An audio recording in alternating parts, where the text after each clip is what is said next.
নমস্কার বন্ধুরা, আমি অপূর্ব আর আপনারা দেখছেন গ্রিন রোজ 21। বন্ধুরা, আজকে আমি আলোচনা করব আমি আমার ছাদে যেভাবে টব রাখি তাতে আমার ছাদের কোনো ড্যাম বা ছাদের কোনো ক্ষতি হওয়ার চান্স কম থাকে, আর সেই সমস্ত নিয়েই আলোচনা করব আজকের এই ভিডিওতে। আর পাশাপাশি এটাও আলোচনা করব যাতে ছাদে টব রাখা যায় অন্য কী পদ্ধতিতে, সেটা নিয়েও আলোচনা করব। বন্ধুরা, আমাদের বাড়ির ছাদ থাকবে আর সেই ছাদ বাগানে গাছ থাকবে না, সেটা তো হয় না। আমাদের ছাদ বাগানে গাছও রাখতে হবে, বাগানও করতে হবে, আবার ছাদকে ভালোও রাখতে হবে। তাই যদি আমরা এইভাবে ছাদের উপরে টব রাখি তাহলে দেখবেন কিছুদিন পরে টবটা যদি আমি সরিয়ে নিই, সেই জায়গাটা একটা গোল দাগ মতো পড়ে যায় দেখবেন।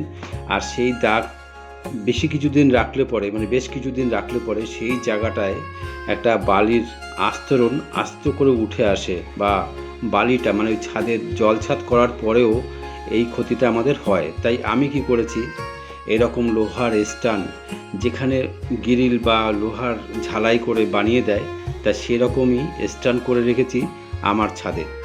তাতে আমার ছাদে কি হয়, এই যে 2 আঙুল 3 আঙুল নিচে গ্যাপ থাকে, তাতে হাওয়া বাতাস খেলতে পারে। আর আমি জল দেব, ছাদে তো গাছ থাকলে জল দিতেই হবে, আর জল দেওয়ার পরে সেই জল নিচে পড়বে, কিছুক্ষণ পরে সেই জলটা বেরিয়ে যাবে আর হাওয়া বাতাস খেলবে। তাতে কি হবে, ছাদ শুকনো থাকবে, তাতে আমার ছাদের কোনো ক্ষতি হবে না। আর আমি মনে করি আমার ছাদ বাগান যতই গাছের টব বা টব রাখবো, কিন্তু সেই টবের তলাটায় যেন ছাদ কিছুটা ফাঁকা থাকে বা গ্যাপ থাকে, এরকম সিমেন্ট দিয়ে আমি বানিয়ে নিতে পারি। অথবা আবার স্টিলের যে সুন্দর সুন্দর টব রাখার জন্য ব্যবস্থা আছে, সেগুলো মার্কেটে কিনতে পাওয়া যায়, সেগুলো কিনেও আমি রাখতে পারি। তাই আজকে আমি যেগুলো দেখাচ্ছি, এইভাবে যদি টব রাখি আমার ছাদ বাগানে, গাছের কোনো ক্ষতি হবে না।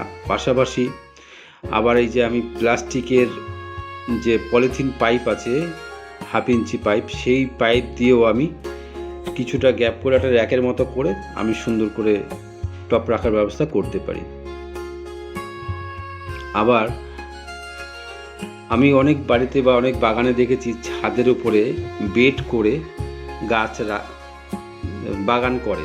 আর সেই বাগানে কি হয়, বেড করলে কি হয়, সেই মাটিগুলো আবার বছরে তুলতে হয়, তারপরে আবার সেই তুলে আবার সেই মাটিতে সার মিশিয়ে আবার নতুন করে প্রতিস্থাপন করতে হয়, এটা বছরে একবার।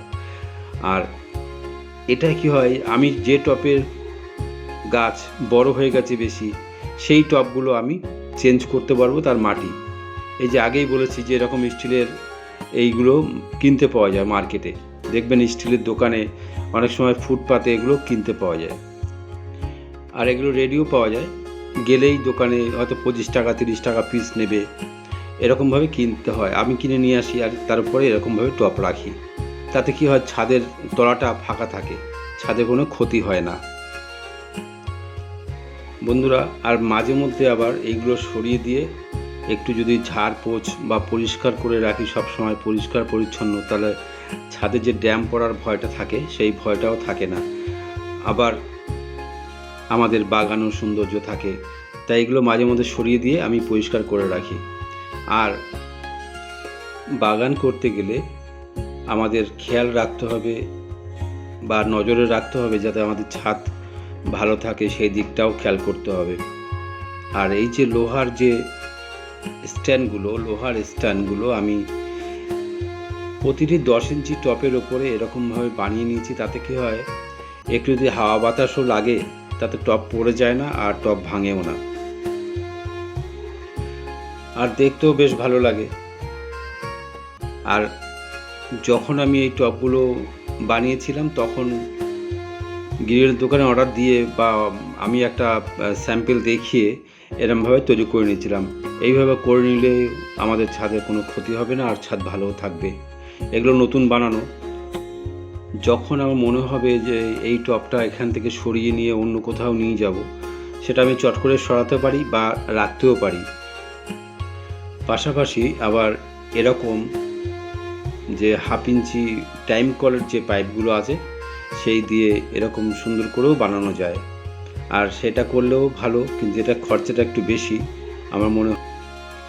আরও অনেক পদ্ধতি আছে যা ছাদকে আমাদের সুন্দর রাখবে আর ছাদও ভালো থাকবে।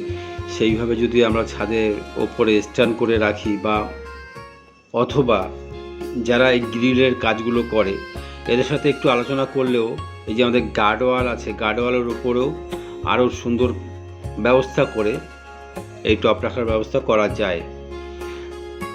নমস্কার বন্ধুরা, আজকে এই পর্যন্তই। আবার কথা হবে নতুন কোনো ভিডিওতে। ভালো থাকবেন।